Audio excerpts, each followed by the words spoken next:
World news के sponsor हैं स्वागत, अदरक, लहसुन और मसाले 100% प्योर एंड हाइजीनिक। अस्सलाम वालेकुम, आदाब। मैं हूं खलील फरहाद। दुनिया भर की अहम खबरों की तफसील जानने के लिए शुरू करते हैं वर्ल्ड न्यूज़। सबसे पहले देखते हैं headlines. Saudi journalist Jamal Khashoggi कत्ल केस की तहकीकात कर रही यूएन अफसर का बड़ा इल्ज़ाम। बार बार अपनी हिफाजत करने की हिदायत देकर सऊदी हुकाम ने दी है कत्ल की धमकी।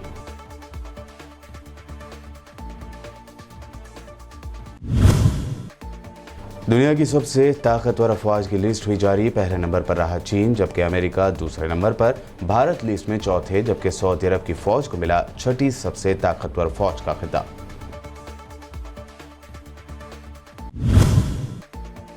तुर्की में तेजी से कम हो रही है नौजवान नस्ल। आने वाले बरसों में रह जाएगी सिर्फ 19%। तैयब अर्दगान ने दिया नौजवानों को जल्द शादी करने का मशवरा।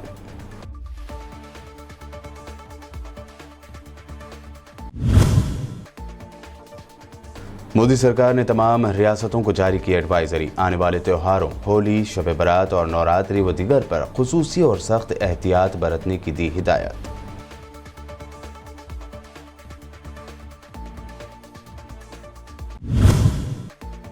महाराष्ट्र में कोरोना का बढ़ा कहर। बीड जिले में 26 मार्च से 10 दिनों का लगाया जाएगा मुकम्मल लॉकडाउन। बीड जिले के अवाम में नाराजगी। अवामी नुमाइंदों और समाजी कारकुनों से लॉकडाउन के फैसले को बर्खास्त करने की अपील की। गोदी मीडिया को लगा बड़ा झटका। कल तक पेट्रोल और डीजल को जीएसटी के दायरे में लाने की कर रहे थे बात। आज सुशील मोदी ने कर दिया इनकार। कहा अगले 10 सालों तक नहीं हो पाएगा पेट्रोल और डीजल को जीएसटी में लाना। अमेरिका के फॉरेन मिनिस्टर एंटोनी ब्लिंकन ने कहा है कि तुर्की के बगैर नेटो अधूरा है। तुर्की अमेरिका का एक मजबूत और काबिल एतमाद इत्तेहादी है। ब्रसेल्स में नेटो के रुकन ममालिक के फॉरेन मिनिस्टर्स के इजलास से खिताब करते हुए ब्लिंकन ने कहा कि रूस के S-400 एयर डिफेंस सिस्टम की खरीदारी पर तुर्की और अमेरिका के अख्तिलाफात राज की बात नहीं है। इसके अलावा मशरक़ी बहर रूम के मामले पर भी अमेरिका और तुर्की में अख्तिलाफात हैं। अमेरिकी वज़ीर ख़ारजा ने कहा कि अख्तिलाफात के बावजूद तुर्की को अमेरिका का एक बाएतमाद और मजबूत इत्तेहादी समझते हैं और इसमें भी कोई राज नहीं है। नेटो में तुर्की का किरदार सबके सामने है और तुर्की के बगैर नेटो अधूरा है। सऊदी हुकाम ने अक़वाम मुत्तहिदा की एक आज़ाद तफ्तीशी अफसर को कत्ल की धमकी दी है, जो सऊदी निज़ाद अमेरिकी जर्नलिस्ट जमाल खशोगी कत्ल केस की तफ्तीश कर रही है।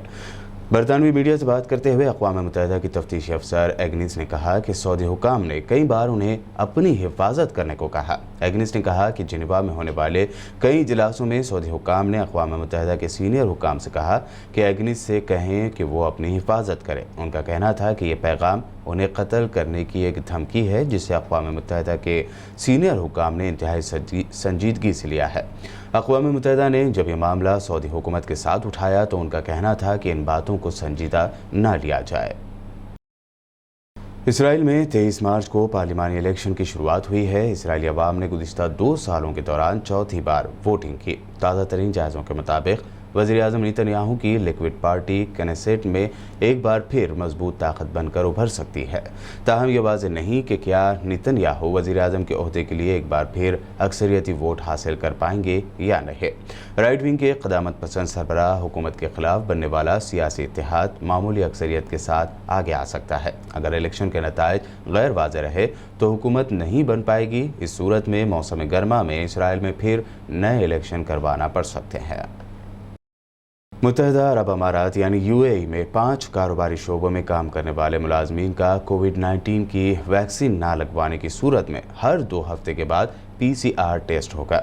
ज़राए के मुताबिक होटलों, रेस्टोरेंट्स, ट्रांसपोर्ट, हेल्थ और सोशल डिपार्टमेंट में काम करने वाले एम्प्लॉयज़ ने अगर वैक्सीन के दोनों टीके नहीं लगवाए तो उन्हें PCR टेस्ट कराना होगा। उनके अलावा लॉन्ड्री, ब्यूटी सैलून्स की दुकानों में काम करने वाले अफराद को भी अपने अपने टेस्ट कराना होंगे। जर्मनी में ईस्टर के त्यौहार पर कोरोना वबा के खिलाफ इक़दामात के तौर पर पाबंदियां मज़ीद सख्त कर दी गई है। आने वाले हफ्ते में पब्लिक और बिजनेस सरगर्मियों को 5 दिनों के लिए बंद करने का ऐलान कर दिया गया है। 1 अप्रैल से 5 अप्रैल तक लगाई गई इन पाबंदियों को ईस्टर लॉकडाउन कहा गया है। जर्मन चांसलर एंगेला मेर्केल ने 16 रियासतों के सीएम से पीर के रोज़ बातचीत करने के बाद इस लॉकडाउन को लगाने पर इत्तेफाक किया था। तुर्की में नौजवान नस्ल के तेजी से कम होने के आदाद-ओ-शुमार सामने आने के बाद सदर रजब तैयब अर्दवान ने फिर एक बार नौजवानों को जल्द शादी करने की नसीहत की है। ज़राए के मुताबिक साल 2014 में 17 साल तक की उम्र के नौजवानों की तादाद जो मजमूई आबादी का 29% थी, 5 साल यानी 2019 में कम होकर 27.5% रह गई है। इस वक्त तुर्की में 17 साल के नौजवानों की तादाद 2 करोड़ 28 लाख है। तुर्क हुकूमत नौजवानों की तादाद में मुसलसल कमी पर तशवीश में मुब्तला है। एक रिपोर्ट के मुताबिक आने वाले बरसों में नौजवानों की आबादी में मजीद कमी का खदशा है। तुर्क इदारे शुमारियात ने कहा है कि अगर नौजवानों में जल्द शादी करने का रुझान नहीं बढ़ा तो आने वाले बरसों में मुल्क की आबादी नौजवान नस्ल का रेशियो सिर्फ 19 यानी 19% रह जाएगा। फौजी रिसर्च से मुताल्लिक़ खुसूसी वेबसाइट डायरेक्ट मिलिट्री ने अपनी नई रिपोर्ट जारी की है, जिसमें इंकशाफ हुआ है कि दुनिया की ताकतवर तरीन फौज अमेरिका की नहीं बल्कि चीन की है। पहले नंबर पर चीन, अमेरिका दूसरा, रूस थर्ड नंबर पर, तो भारत की फौज को दुनिया की चौथी सबसे ताकतवर फौज करार दिया गया है। वहीं फ्रांस 5वें, सऊदी अरब 6ठे, साउथ कोरिया 7वें, जापान 8वें, 9वें नंबर पर ब्रिटेन और 10वें नंबर पर जर्मनी की फौज को रखा गया है। रिपोर्ट में दुनिया की 10 बड़ी फौजों में एक का ताल्लुक अरब मुल्क से बताया है। ये सऊदी अरब की फौज है जिसका इस लिस्ट में 6वां नंबर है।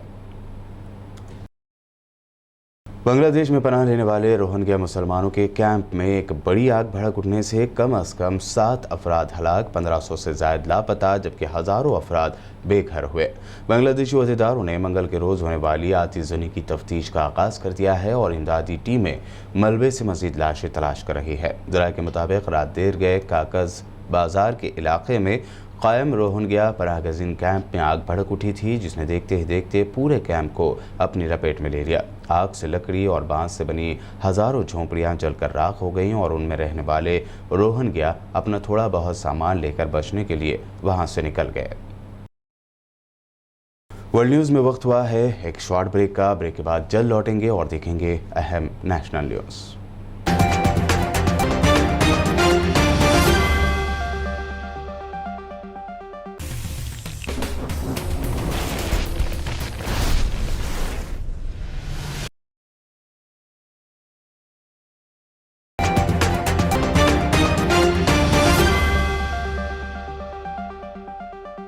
ब्रेक के बाद आपका दोबारा खैर मकदम है। बढ़ते हैं मज़ीद अहम खबरों की जानिब। सुप्रीम कोर्ट के दूसरे सीनियर तरीन जज NV रमन अगले CJI यानी चीफ जस्टिस ऑफ इंडिया हो सकते हैं।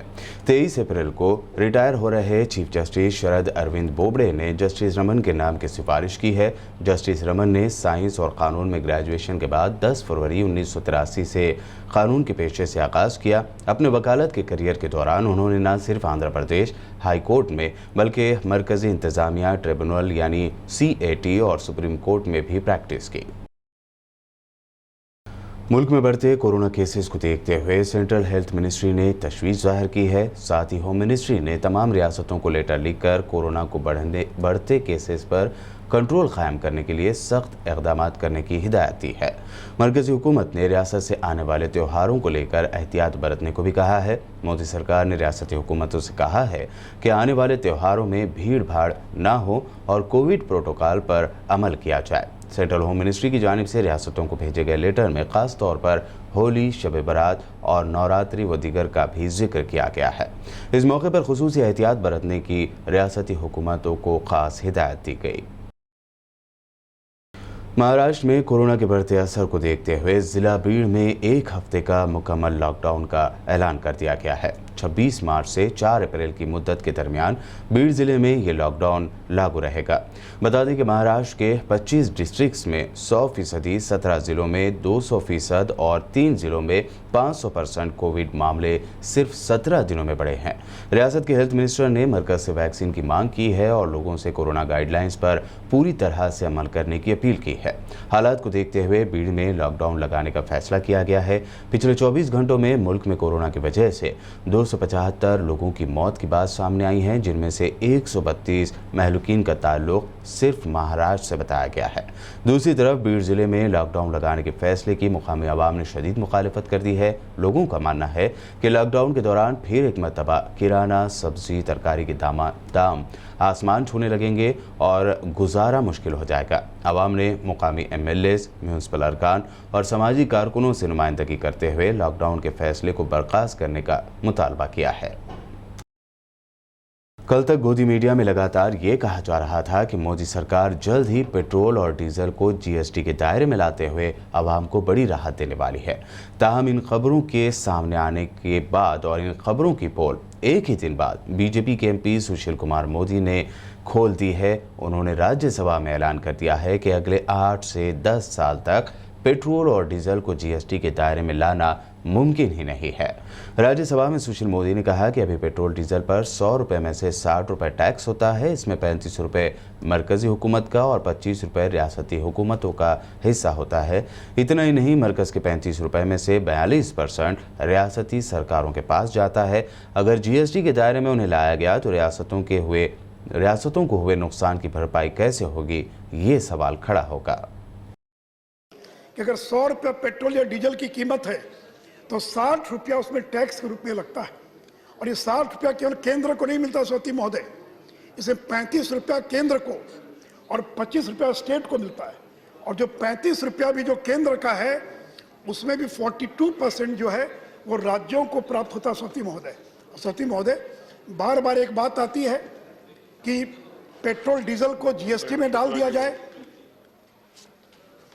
पेट्रोल डीजल को GST में डाल दिया जाए। सौती महोदय, मैं चूंकि GST से लंबे समय तक जुड़ा रहा हूं, मैं सदन से जानना चाहूंगा कि अगर पेट्रोल डीजल को GST में डाल दिया गया तो राज्यों को 2 लाख करोड़ से ज्यादा का जो नुकसान होगा उसकी भरपाई कहां से होगी? अगर 60% रेवेन्यू पेट्रोल और डीजल का और लगभग 5 लाख करोड़ रुपया प्रति वर्ष स्टेट और सेंटर को पेट्रोलियम प्रोडक्ट्स के रेवेन्यू से प्राप्त होता, 5 लाख करोड़। और इस 5 लाख करोड़ जो रेवेन्यू प्राप्त होता है सेंटर और स्टेट को, अगर इसको GST में डाल दिया गया तो GST का तो हाईएस्ट स्लैब 28% है और अभी 60% टैक्स दिया जा रहा है। तो जो 2 लाख 2.5 लाख करोड़ का नुकसान होगा उसकी भरपाई कहां से होगी सौती महोदय? UNHRC यानी United nation human right council में तमिल बाशिंदों के कत्लेआम करने पर श्रीलंका के खिलाफ वोटिंग हुई, जिसमें मोदी हुकूमत ने अपने आप को अलग रखा। मोदी गवर्नमेंट के इस मौक़िफ़ पर असदुद्दीन ओवैसी ने जमकर तनकीद की और कहा कि इससे जाहिर होता है कि मोदी सरकार तमिल अवाम से नफरत करती है।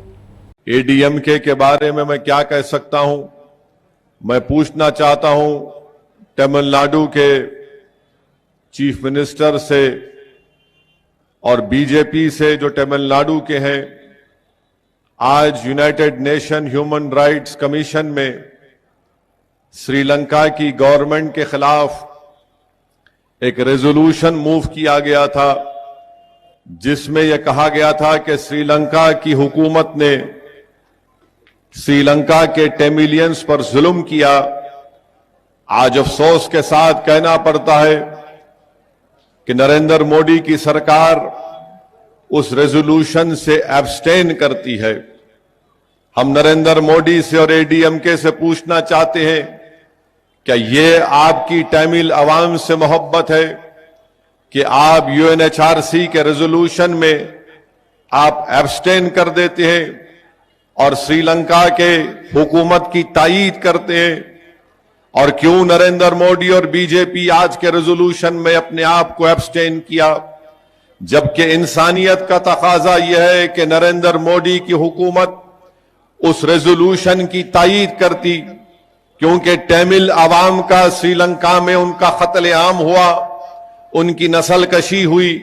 मगर नरेंद्र मोदी की हुकूमत ने श्रीलंका के प्रेसिडेंट और प्राइम मिनिस्टर की नई गवर्नमेंट की सपोर्ट किया एब्स्टेन होकर, इसलिए कि बीजेपी ये चाहती है कि नॉर्दर्न टर्मिनल का कॉन्ट्रैक्ट नरेंद्र मोदी के एक चाहने वाले चहीते को मिले। इसीलिए नरेंद्र मोदी की सरकार ने आज के रेजोल्यूशन में एब्स्टेन किया। अफसोस के साथ कहना पड़ता है कि तमिल अवाम के साथ श्रीलंका में जुल्म हुआ, बजाय उसके कि जिन्होंने जुल्म किया आप उनके सपोर्ट में खड़े होते। आज बीजेपी ने इस वोटिंग से एब्सटेन करके बता दिया कि बीजेपी तमिल आवाम से मोहब्बत नहीं करती है। सुप्रीम कोर्ट ने मुंबई पुलिस के साबिक कमिश्नर परमबीर सिंह को बड़ा झटका दिया है। परमबीर सिंह ने महाराष्ट्र के होम मिनिस्टर अनिल देशमुख के खिलाफ सीबीआई इंक्वायरी की मांग को लेकर अर्जी दाखिल की थी, जिस पर सुनवाई करने से सुप्रीम कोर्ट ने साफ इनकार कर दिया। बेंच ने परमबीर सिंह से पूछा कि अनिल देशमुख को इस मामले में फरीक क्यों नहीं बनाया गया। बेंच ने यह भी पूछा कि पहले आप हाई कोर्ट क्यों नहीं गए। सुप्रीम कोर्ट ने परमबीर सिंह के वकील से पूछा कि आपने होम मिनिस्ट्री को इस केस में फरीक क्यों नहीं बनाया, आपने आर्टिकल 226 के बजाय 32 के तहत पिटीशन क्यों दायर की। इसके बाद सुप्रीम कोर्ट ने परमबीर सिंह को हाई कोर्ट जाने को कहा। इस पर परमबीर सिंह ने सुप्रीम कोर्ट से अपनी दरख्वास्त वापस ले ली और कहा कि वो बंबई हाई कोर्ट का दरवाजा खटखटाएंगे। बिहार में बीजेपी और नीतीश कुमार की सरकार में अब अपोजिशन लीडरों की भी खुलेआम पिटाई की जा रही है। बिहार असेंबली में पुलिस की जानिब से लालू यादव की अपोजिशन पार्टी आरजेडी के एमएलएज की पिटाई के कई वीडियोस सोशल मीडिया पर वायरल हो रहे हैं। अपोजिशन जमातों ने Bihar special armed police force 2021 की सख्ती से मुखालिफत की है, जिसमें पुलिस को वारंट के बगैर गिरफ्तारियों की गुंजाइश फराहम की गई है। अपोजिशन आरजेडी के अरकान असेंबली ने 3 दिन पहले असेंबली इजलास के दौरान इस बिल की कापियां फाड़ दी थी। स्पीकर ने मार्शल्स को हिदायत की कि वो ऐवान में एहतजाज करने वाले अरकान को बाहर निकाल दें, जिस पर मार्शल और पुलिस चंद अरकान असेंबली को घसीटते हुए ऐवान से बाहर ले गए और साथ ही साथ अपोजिशन के चंद अरकान की पिटाई भी कर दी। अपोजिशन लीडर तेजस्वी यादव को पुलिस ने गिरफ्तार करते हुए पुलिस स्टेशन मुंतकिल कर दिया। तेजस्वी यादव ने इस हरकत के बाद नीतीश कुमार को जालिम मुखिया का खिताब दिया है।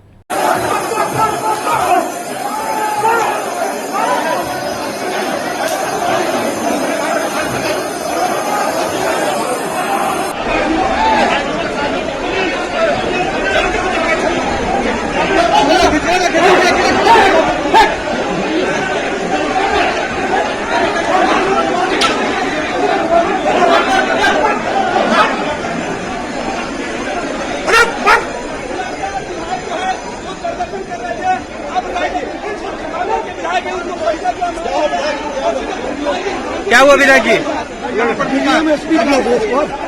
मुख्यमंत्री के आदेश पर घसीट के हम लोगों को रोक रहा था विधानसभा में।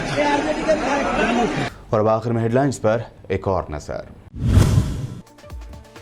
सऊदी जर्नलिस्ट जमाल खशोगी कत्ल केस की तहकीकात कर रही यूएन अफसर का बड़ा इल्जाम, बार बार अपनी हिफाजत करने की हिदायत देकर सऊदी हुकाम ने दी है कत्ल की धमकी।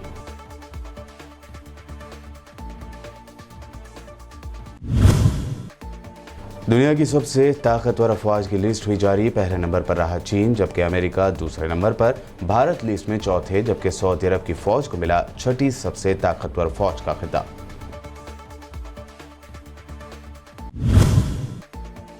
तुर्की में तेजी से कम हो रही है नौजवान नस्ल, आने वाले बरसों में रह जाएगी सिर्फ 19%।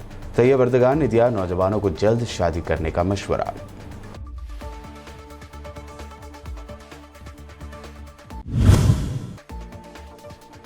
मोदी सरकार ने तमाम रियासतों को जारी की एडवाइजरी, आने वाले त्योहारों होली, शब बरात और नवरात्रि व दीगर पर खुसूसी और सख्त एहतियात बरतने की दी हिदायत।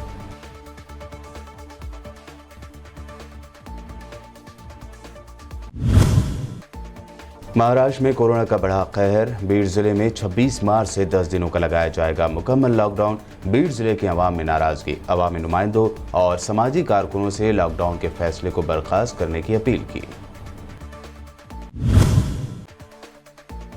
गोदी मीडिया को लगा बड़ा झटका, कल तक पेट्रोल और डीजल को जीएसटी के दायरे में लाने की कर रहे थे बात, आज सुशील मोदी ने कर दिया इनकार। कहा अगले 10 सालों तक नहीं हो पाएगा पेट्रोल और डीजल को जीएसटी में लाना। वर्ल्ड न्यूज में ये थी अब तक की अहम नेशनल और इंटरनेशनल न्यूज। वीडियोस यूट्यूब और फेसबुक पर हमारे लाइक जरूर करें और देखते रहिए बीपीएन।